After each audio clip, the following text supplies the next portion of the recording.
নিজের চাহিদা আল্লাহ তাআলা যা দিয়েছেন সেটা পূরণের ব্যবস্থাও করছে।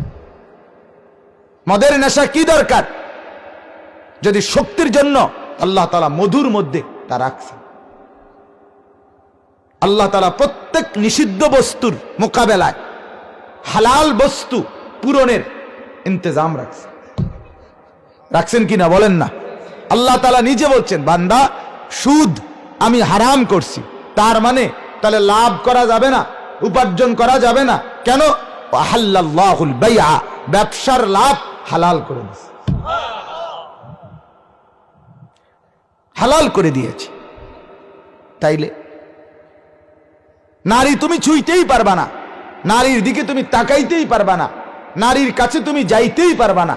আল্লাহ বলেন আমি তো সেটা বলি নাই, হালাল স্ত্রীকে তোমাকে তো পুরা দেহ দেখার অনুমতি দিয়ে দিচ্ছে। অসুবিধা কোথায়?